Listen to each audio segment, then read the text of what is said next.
Hello and welcome back, watch lovers. There are some watches that will trigger positive responses from people when you wear them. Women will smile at you, men will want to high-five you and become your best friend, and puppies will want to play fetch with you.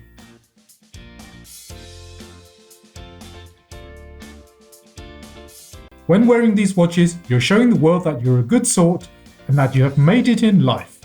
You have good taste and most people will agree with you. We're talking about watches such as the Submariner and the Speedmaster, surefire classics. But what if you want to wear something a bit more individual, something to stand out from the crowd?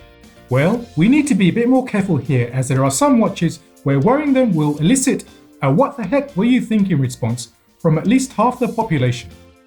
And that's the subject of today's video, because we're going to be looking at divisive watches and the top 10 watches that divide opinion.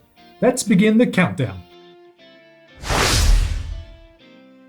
At 10 we have the Rolex Explorer 2 42mm.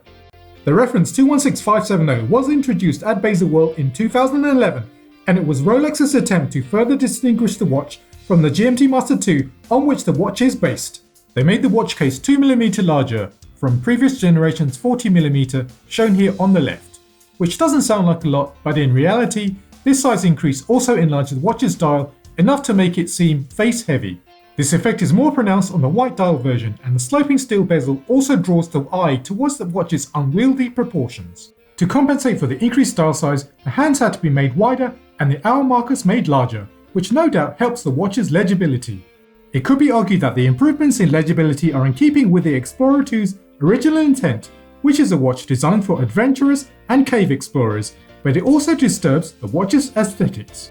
The result of these changes means that the watch no longer suits those with a slimmer wrist and attracts potential buyers back towards previous generation Explorer 2s. My personal favourite previous generation Explorer 2 is the 1655 reference, the so-called Steve McQueen model. At 9 we have the Seiko Monster. With its chunky case, cog-like bezel and the loud orange dial of the first generation SKX 781, this is a bold watch that most people will either love or hate upon first inspection, so it fits neatly into the description of a divisive and polarizing watch. If you're prepared to overlook, shall we say, its challenging looks, you will be rewarded with a tough and capable dive watch that is ISO 6425 certified and capable of going down to a depth of 200 meters and has enjoyed over 10 years of continuous production. The first generation of Monster was introduced in 2000 and produced in either an orange or black dial, although other colours were produced in very limited numbers and are highly sought after. With its distinctive looks and ratchety bezel, the watch soon became known as the Monster amongst fans. Seiko must have soon realised about the unofficial moniker given to this watch, because when they updated it for its second generation release in 2012, they redesigned the dial to make all the indices fan-like in appearance. Plus they also updated the movement to one with a hacking and hand-winding feature to make the watch more useful and introduce further colours for the dial rather than just orange and black.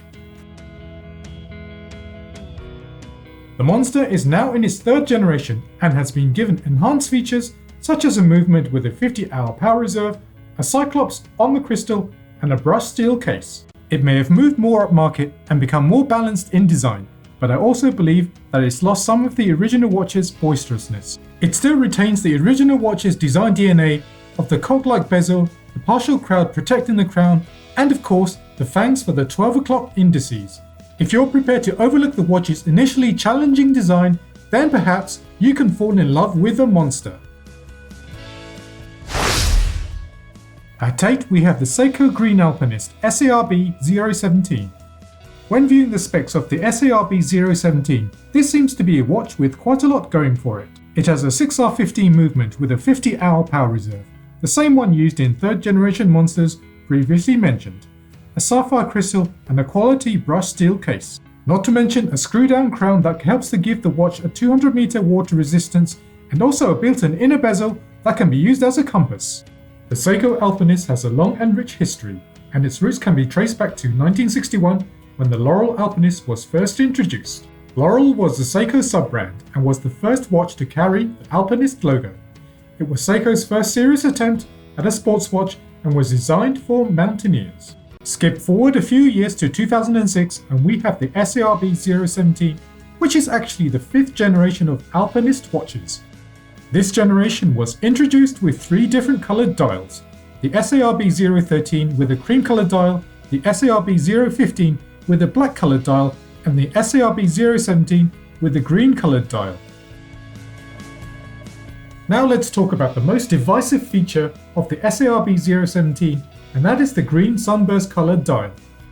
It was thought within Seiko that green dial watches do not sell, but the SARB 017 proves Seiko wrong because it outsold the black and cream dial versions.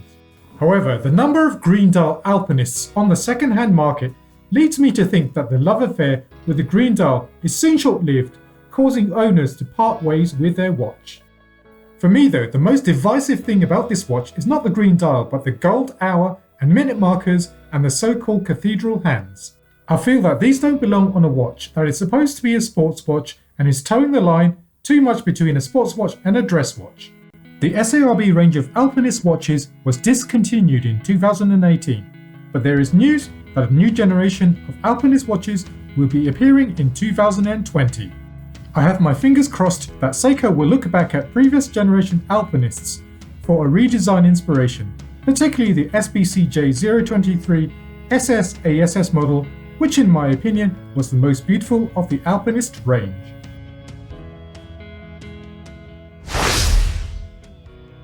At 7 we have the Panerai Pam 318. Panerai can trace its roots back to Florence in 1860 when Giovanni Panerai opened up a watch shop. However, it was his grandson Guido Panerai who managed to expand the business so that it eventually ended up supplying dive watches to the Italian Navy between 1938 and 1970. The company then changed ownership in 1993 and moved on to the civilian market, this time establishing themselves as a luxury watchmaker. With their foothold now firmly established in the luxury end of the market, Panerai released in 2009 a limited edition luminol model called the Pam 318. This model was limited to 150 pieces for exclusivity, and with a sapphire crystal, 300-meter water resistance, and the trademark Panerai crown protector, it seemed pretty well spec'd, or at least it was from the outside. However, what buyers soon found out when they opened up the watch to look at its movement was that the watch was using an unfinished ETA 6497 movement that were originally used in pocket watches in the 1950s. The movement could be purchased for as low as $70 in bulk and was put straight into the watch without Panerai making any enhancements or adding any decorative touches, which is to be expected in a luxury watch. Of course, there was nothing wrong with the movement, but for a luxury watchmaker to use an unmodified and unfinished movement without even adding their own branding made it seem like the company was cutting corners. Panerai probably figured that the movement was never going to be seen by the owners, as the watch did not come with a clear caseback. They did offer existing owners a chance to have the movement replaced, but the news had already dented their reputation. With this scandal, you would expect the price of pre-owned Panerai Pam 318 watches to tumble, but the world of watch collecting can sometimes seem contradictory, as the price of used Pam 318s are currently trading for well over the original retail price. At 6 we have the Audemars Piguet Code 1159. Code 1159 is not just a single watch, but a new family of watches from prestigious high-end watchmaker Audemars Piguet. Audemars Piguet, or AP for short, had become reliant on its most famous model, the Royal Oak, since its introduction in the early 1970s, and had been producing variations and updates of it over the last few years. In an effort to capture a younger audience, AP brought out the Code 1159 line in January 2019. The Code 1159 line included 11 different models for both men and women, but they all featured round cases but with various movements and dial designs. A common design trait for the new line was an unusual lug design and a double-dome sapphire.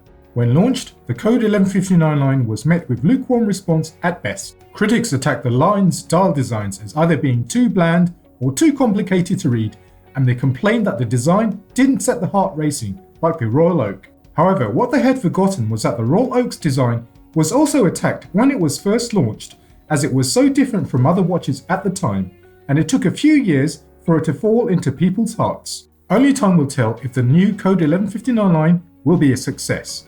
But with 2018 being a record year for AP in terms of sales, they must be doing something right. At 5 we have the TUDOR Black Bay P01. The TUDOR Black Bay P01 was released at Baselworld in 2019 and immediately divided people's opinions when announced. To find out why, we must go back to January 2019, a few months prior to Baselworld. During this month, TUDOR teased a picture showing a lume triangle marker at the 9 o'clock position on the dial via Instagram, and the watch world began speculating as to what it could be. Many fans in the watch community were excited to see this teaser because they thought that TUDOR would be re-releasing the TUDOR Submariner, which ended production in 1999.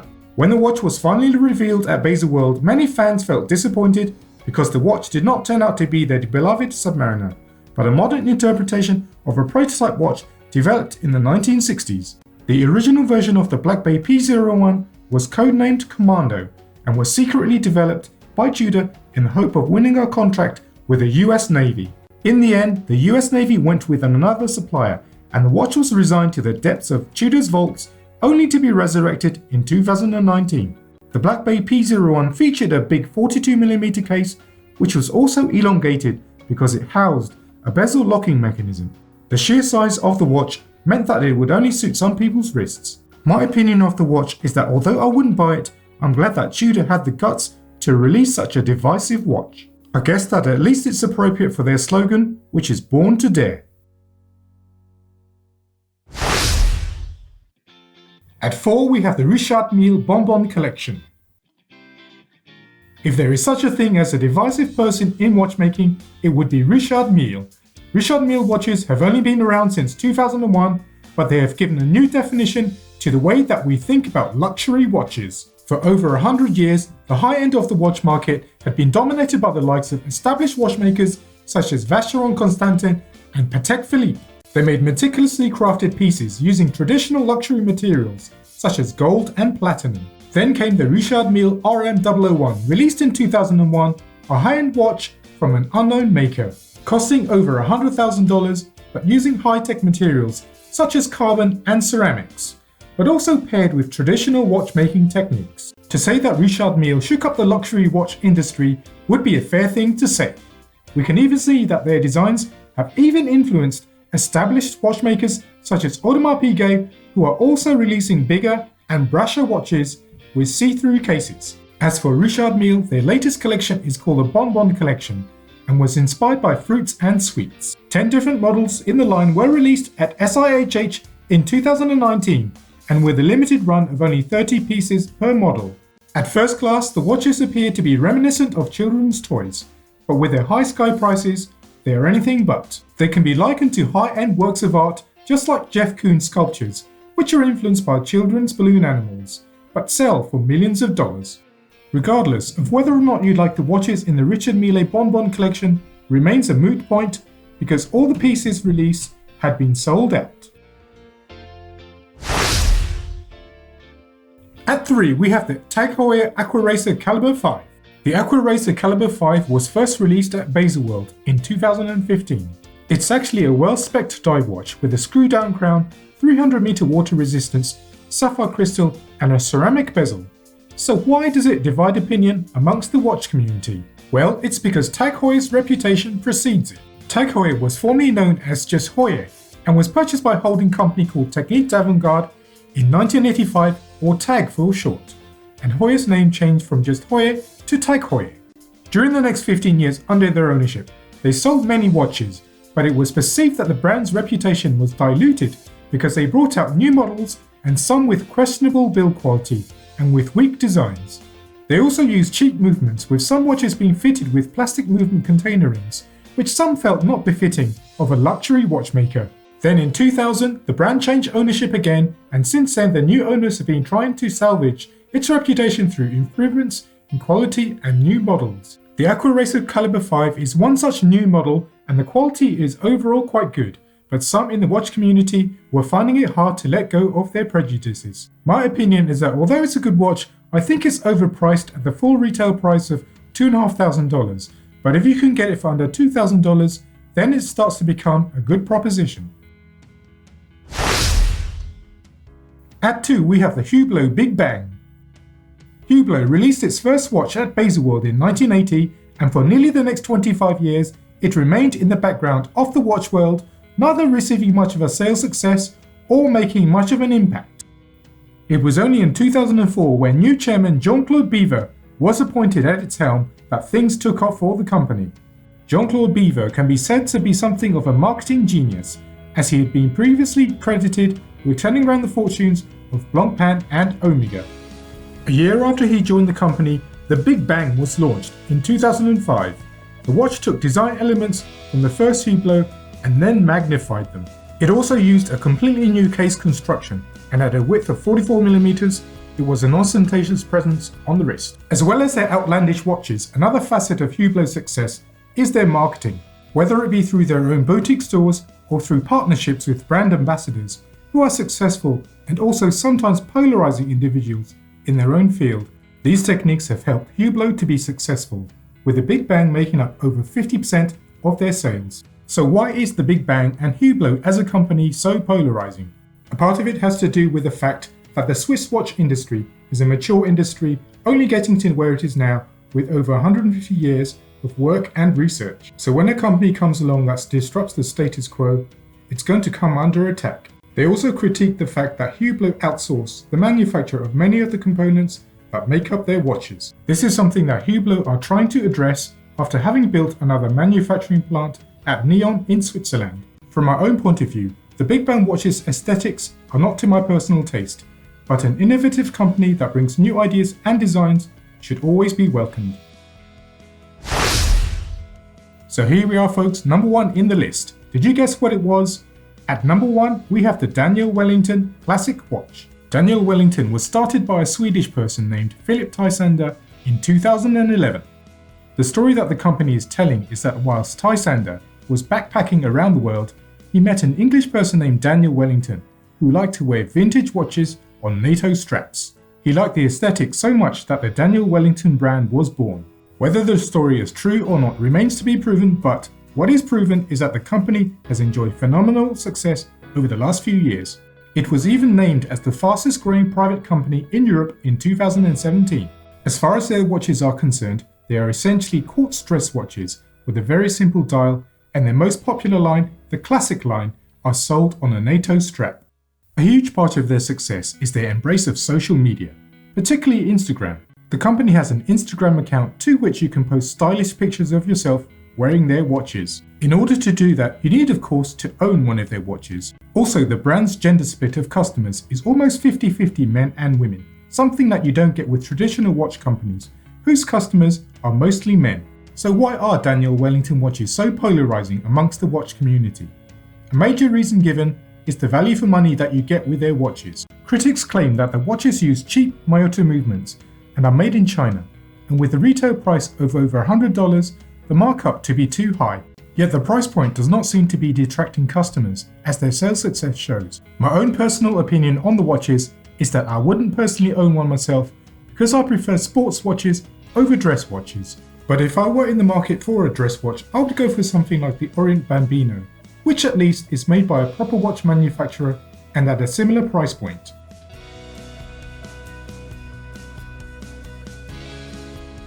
Now that you know about watches that have been deemed as polarizing by the watch community, it's over to you. Choosing a watch can seem like a difficult choice, and there are some loud voices on the extremely active online watch community. Don't give in to peer pressure. Choose a watch that you feel good about wearing, not for how others will react to it. If you want to check out any of the watches in the video, I've left links in the description. This has been Roger from the Vintage Watch Collector. Thanks for watching folks, and see you next time.